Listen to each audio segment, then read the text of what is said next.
जैसा कि पिछले वीडियो में बताया गया था टाइप्स ऑफ रिएक्शन के बारे में, आज के वीडियो में मैं आपको उन टाइप्स ऑफ रिएक्शन को अलग अलग करके बताऊंगा।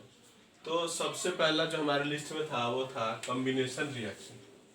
कॉम्बिनेशन रिएक्शन नाम ही है कॉम्बिनेशन रिएक्शन, मतलब कि दो एलिमेंट, एक एलिमेंट एक कंपाउंड या दो कंपाउंड, इस ढंग से दो या दो से ज़्यादा एलिमेंट, दो या दो से ज़्यादा कंपाउंड, एक कंपाउंड एक एलिमेंट, या या ऐसा कोई भी कॉम्बिनेशन हो और कॉम्बिनेशन होने के बाद कोई नया प्रोडक्ट बने, नया कोई कंपाउंड बने, तो वैसे रिएक्शंस को हम लोग कॉम्बिनेशन रिएक्शन बोलते हैं। अब कॉम्बिनेशन रिएक्शन में हम लोग अभी बात आपसे किए कि क्या क्या क्राइटेरिया हो सकता है, कितना तरीके से कॉम्बिनेशन कर सकता है। तो पहला आइए, जब टू और मोर एलिमेंट्स, जब दो या दो से अधिक एलिमेंट्स एक दूसरे से जुड़ जाए और बनाए कंपाउंड, जैसे Mg plus O2 gives MgO। ध्यान दीजिएगा, ब्रैकेट में मैंने सॉलिड, गैस और सॉलिड लिखा है।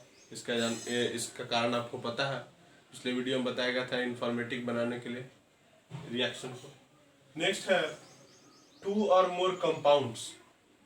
अभी पहले में जाने हम लोग दो या दो से ज्यादा एलिमेंट मिलकर के एक कंपाउंड बनाया था। अब है कि दो या दो से ज्यादा कंपाउंड मिलकर के एक कंपाउंड बनाए या एक से ज्यादा कंपाउंड बनाए। जनरली अभी हम लोग एक की बात कर रहे हैं। जैसे CaO एक कंपाउंड है, इसको क्या बोलते हैं सब लोग बताइए, सोचिए। Quick line, quick line. और ऐसे हम लोग कैल्शियम ऑक्साइड बोलते हैं, क्विक लाइन। और H2O तो जानते हैं आप लोग, ये लिक्विड। और इससे बना CaOH2 यानी कि कैल्शियम हाइड्रोक्साइड। इसको दो चीज बोला जाता है, एक तो लाइम वाटर और नहीं तो दूसरा स्लेक्ड लाइम। स्लेक्ड लाइम, दोनों वर्ड यूज किया जाता है इसके लिए। थर्ड है जब एक एलिमेंट और एक कंपाउंड मिलकर के एक कंपाउंड दे, जैसे एक कंपाउंड एलिमेंटल। कितने लोग सोच रहे होंगे ये O2 जो है वो भी तो कंपाउंड, ये एक ऑक्सीजन का मॉलिक्यूल है, कंपाउंड इसको नहीं बोलेंगे, ठीक है। और गिव्स 2CO2 जो कि ऑलरेडी एक कंपाउंड है। तो इन तीनों से हम लोग को क्लियर हुआ कॉम्बिनेशन रिएक्शन क्या है। तो तीन बात फिर से बोल दूं, कॉम्बिनेशन रिएक्शन हो गया हमारा जब कंबाइन हो, पहला तो इस रिएक्शन में। दूसरा कॉम्बिनेशन कैसा कैसा हो, तो दो एलिमेंट या तो कंबाइन करके प्रोडक्ट बना, या एक एलिमेंट एक कंपाउंड, या आपको दोनों के दोनों कंपाउंड ही मिलकर के एक नया कंपाउंड बना है।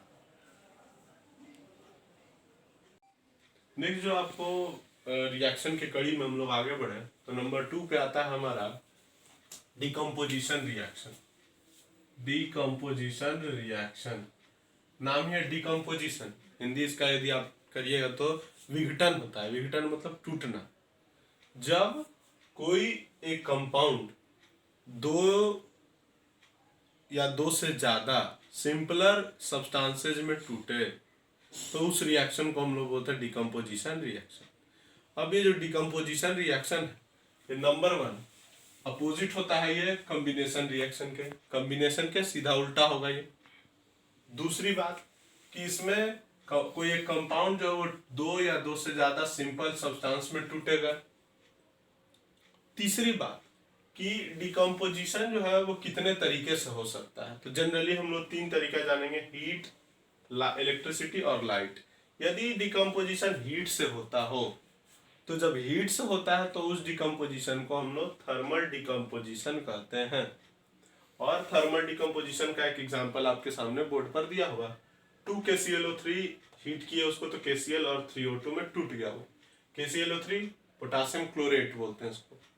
KCl जानते हैं आप लोग पोटासियम क्लोराइड, और O2 तो सब लोग जानते हैं ऑक्सीजन।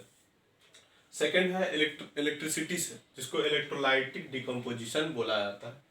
इसका एग्जांपल 2H2O इलेक्ट्रिसिटी दिए तो 2H2 प्लस O2 में टूट गया, तो इलेक्ट्रोलाइटिक डिकम्पोजिशन। यहाँ भी इन सब केसेज में डिकम्पोजिशन हो रहा है लेकिन कोई एक स्पेशल फैक्टर के द्वारा। थर्ड फैक्टर है हमारा लाइट। लाइट से भी कोई कंपाउंड टूटता है और जब वो टूटता है तो उसको फोटोलाइटिक डिकम्पोजिशन कहते हैं।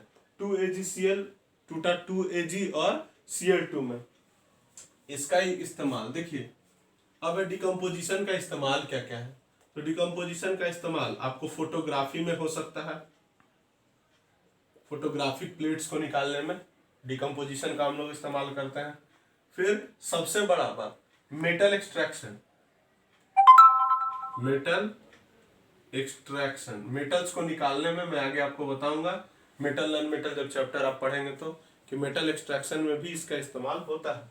और तीसरा और भी एक बहुत बड़ा इस्तेमाल है कि मैं इसका जो है वो है फूड कंपाउंड को, फूड कंपाउंड जो हमारे शरीर में टूटता है, हमारे शरीर में जो हम भोजन खाते हैं वो भी रिएक्शन के बाद टूटता है, तो ये भी डिकम्पोजिशन की वजह से है। तो ये सब बहुत बड़े बड़े यूजेस हैं डिकम्पोजिशन के।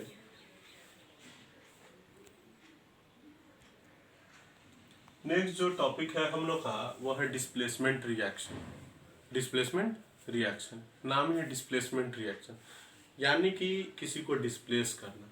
डिस्प्लेसमेंट कब पॉसिबल है भाई, दो कंपाउंड हमको दिया हुआ है और उस यदि हम कोई रिएक्शन करवाते हैं तो कोई भी चीज़ किसी को कब डिस्प्लेस करेगा।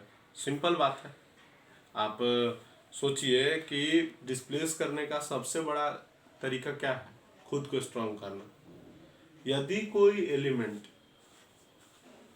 दूसरे एलिमेंट से ज़्यादा रिएक्टिव है और उस एलिमेंट को हम लोग कमजोर वाले के सॉल्ट सॉल्यूशन में पुट कर दिए, जैसा कि मैंने लिखा हाईली रिएक्टिव एलिमेंट यदि हम लोग डालें लेस रिएक्टिव एलिमेंट के सॉल्ट सॉल्यूशन में, तो वो क्या करेगा, लेस रिएक्टिव को उसके सॉल्ट सॉल्यूशन से क्या कर देगा, यहाँ देखिए डिस्प्लेस कर देगा, हटा देगा। और हटा देगा तो हमको वो जो जिसको हटाएगा उसको हम फ्री मेटल वो हम पा लेंगे। तो इस तरीके से हमको डिस्प्लेसमेंट फायदा करता है। डिस्प्लेसमेंट से भी बहुत सारा इस्तेमाल हो पाता है। मेटल रिफाइनिंग में डिस्प्लेसमेंट का भी यूज किया जाता है कभी कभी। अब जरा बात करके हम कैसे पता करें सर कि डिस्प्लेसमेंट कौन किसको डिस्प्लेस करेगा। तो 8 में भी आप पढ़े होंगे और अभी भी मैं बता दूं, इसके लिए हमारे केमिस्ट्री में एक सीरीज होती है जिसको कि कौन सा एलिमेंट किससे रिएक्टिव कम है या ज़्यादा है, इसके लिए हम लोग एक सीरीज पढ़ते हैं और उस सीरीज को बोलते हैं एक्टिविटी सीरीज। एक्टिविटी सीरीज जो है वो आपके बोर्ड पर मैंने दिया है, जितना जरूरी है, ऐसे तो और भी बड़ा होता है लेकिन जितना अभी हमको काम है उतने को एक सूचीबद्ध करके मैंने बोर्ड पर लिखा है। इसमें ये आपको याद रखना है, तभी आप डिस्प्लेसमेंट को अच्छे से कर पाएंगे। आप देखिए नंबर 1 पर है के यानी potassium, sodium, magnesium, aluminium, zinc, iron, tin, lead, hydrogen, copper, mercury, A G मतलब सिल्वर। तो ये सब है। अब आपको मैं बात कहूं कि क्या एल और जेडन के रिएक्शन की बात करें तो कौन डिस्प्लेस करेगा एक दूसरे को। तो एल चूंकि इसमें ऊपर है तो वो जिंक को डिस्प्लेस कर देगा। ये डिक्रीजिंग ऑर्डर है, नीचे की ओर डिक्रीज कर रहा है। अब एक रिएक्शन देख ले जरा, बोर्ड पर देखिए, CuSO4 ये कॉपर का सल्फेट सोल्यूशन है। अब इसमें जैसे ही मैंने उससे ज्यादा रिएक्टिव Zn को डाला, Zn आप लिस्ट में देखिए, Zn ऊपर है ना कॉपर से Zn ऊपर है, यानी Zn ज्यादा रिएक्टिव है कॉपर से। तो जैसे ही मैंने कॉपर को उसमें पुट किया तो ये इसको डिस्प्लेस कर देगा, Cu को क्या करेगा, डिस्प्लेस कर देगा। और Cu को यदि डिस्प्लेस किया तो आप ही बताइए क्या कंपाउंड बनेगा, ZnSO4। ZnSO4। तो ये आपका कंपाउंड बना डिस्प्लेसमेंट की वजह से। और ये जो डिस्प्लेसमेंट है ये तभी पॉसिबल है जब हमको एक्टिविटी सीरीज याद हो। एक्टिविटी सीरीज का याद होना एकदम मस्ट है। बिना एक्टिविटी सीरीज याद किए हुए हम लोग इस रिएक्शन को अच्छे से नहीं समझ सकते हैं, दिक्कत होगी हम लोगों को। तो आप लोग इस रिएक्शन को अच्छे से समझने के लिए सबसे पहले इस एक्टिविटी सीरीज को एकदम कंठस्थ कर लें और तब आप आराम से रिएक्शंस को देखिएगा तो क्लियर हो जाएगा। इसी में एक कड़ी आती है कि हाइड्रोजन कौन कौन डिस्प्लेस कर पाएगा। तो सीधी बात है, आप लोग पढ़िएगा मेटल नॉन मेटल में तो रिएक्शन आएगा कि मेटल जब एसिड के साथ रिएक्ट करता है तो हाइड्रोजन गैस रिलीज करता है। लेकिन क्या हर एक मेटल कर देगा? नहीं, वो सारे मेटल नहीं करेंगे जो हाइड्रोजन से नीचे एक्टिविटी सीरीज में। इस बात का विशेष ध्यान रखना है। तो नेक्स्ट जो आपको है, नेक्स्ट जो हमारी कड़ी में है वो है डबल डिकम्पोजिशन, डबल डिस्प्लेसमेंट। देखिए गलती हो गई है, मैं लिख देता हूँ, आप लोग उतार लीजिए। डबल डिकम्पोजिशन नहीं, डबल डिस्प्लेसमेंट है ये। डबल डिस्प्लेसमेंट नाम ही है, डबल डिस्प्लेसमेंट। डिस्प्लेसमेंट में क्या हो रहा था? एक सिंगल वे डिस्प्लेसमेंट हो रहा था, लेकिन ये डबल डिस्प्लेसमेंट है। यानी यहाँ पर क्या होगा? डबल डिस्प्लेसमेंट मतलब दो चीज का डिस्प्लेसमेंट होगा। अब ये दो चीज का डिस्प्लेसमेंट कैसे भाई? तो सीधा लिखा हुआ है कि रिएक्शन है बाय एक्सचेंज ऑफ आयंस। ये रिएक्शन कैसे होता है? आयंस के म्यूचुअल इंटरचेंज से। मतलब कोई भी यदि हम आयनिक कंपाउंड को तोड़े तो वो क्या बनेगा? एक पॉजिटिव आयन यानी केटायन और एक नेगेटिव आयन एनायन को वो जन्म देगा। तो और फिर दूसरे जो उसमें और भी हम एक आयनिक कंपाउंड डाले हैं तो वो भी उसी ढंग से केटायन और एनायन। अब आप बताइए केटायन किसकी तरफ अट्रैक्ट होगा? एनायन की तरफ। लेकिन इसमें क्या होना है कि पहले का केटायन दूसरे के एनायन और दूसरे का एनायन पहले के केटायन, इस ढंग से अपोजिट मैचिंग होना चाहिए, अपोजिट जुड़ाव होना चाहिए, तब जो रिएक्शन सामने आपके आएगा वो होगा double decomposition, double displacement reaction. अब जरा यहाँ पर रिएक्शन चलिए। रिएक्शन हमारे सामने AgNO3 silver nitrate plus NaCl sodium chloride नमक गिव्स AgCl प्लस NaNO3। गौर कीजिएगा, ये Na का Cl Ag के पास चला है और Ag का NO3 Na के पास चला है, तो म्यूचुअल इंटरचेंज हुआ। अब इसको जरा और क्लियर समझिए, मैं आपको बताता हूँ। AgNO3 इसको जब हम तोड़ेंगे तो ये टूटेगा Ag प्लस और NO3 माइनस में, केटायन और एनायन में टूट गया। अब हम लोग बात करें NaCl की, तो इसको भी जब हम तोड़ेंगे तो ये टूटेगा Na प्लस और Cl माइनस में। अब हमारा जो यहाँ म्यूचुअल इंटरचेंज करना है वो कैसे होगा? तो ऑलवेज पॉजिटिव अट्रैक्ट्स नेगेटिव। तो पॉजिटिव जो है इसका इसके नेगेटिव की तरफ चला जाएगा, तो आप ही बताइए क्या बनेगा? AgCl। और इसका जो नेगेटिव है सेकेंड वाले के पॉजिटिव की ओर चला जाएगा, तो क्या बनेगा? NaNO3। यही कंपाउंड बना है यहाँ, यही है आपका डबल डिस्प्लेसमेंट रिएक्शन। विशेष ध्यान रखिएगा कि इसमें डबल डिस्प्लेसमेंट में एक कंपाउंड अपने आयंस को आपस में, दो कंपाउंड आपस में चेंज करते हैं आयंस को, और इसीलिए इसका नाम पड़ा डबल डिस्प्लेसमेंट। यहाँ पर दो चीज़ों का डिस्प्लेसमेंट हो रहा है, आप देख रहे होंगे दो जोड़ी चीज़ों का डिस्प्लेसमेंट हो रहा है, और इस वजह से इस रिएक्शन का नाम दिया गया डबल डिस्प्लेसमेंट रिएक्शन। ये भी रिएक्शन बहुत इंपॉर्टेंट है।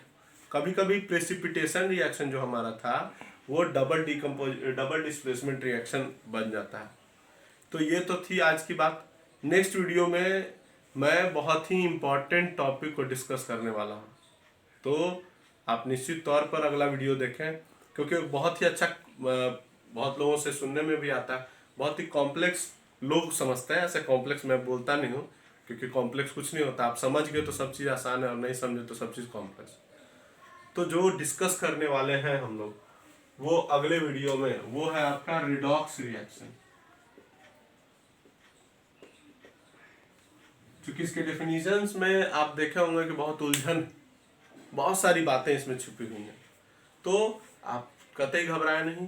नेक्स्ट वीडियो में हम लोग इसके पूरे चीज़ों को एनालाइज करेंगे, इवन जानेंगे ऑक्सीडाइजिंग एजेंट क्या है, रिड्यूसिंग एजेंट क्या है, ऑक्सीडेशन क्या है, रिडक्शन क्या है, ऑक्सीडेशन के एग्जाम्पल से जानेंगे कि कैसे होता है, फिर जानेंगे कि ऑक्सीडेशन और रिडक्शन में डिफरेंस क्या क्या है, क्या ऑक्सीजन से ही केवल इनका संबंध है या किसी और भी चीज़ से इनके रिएक्शन का संबंध है।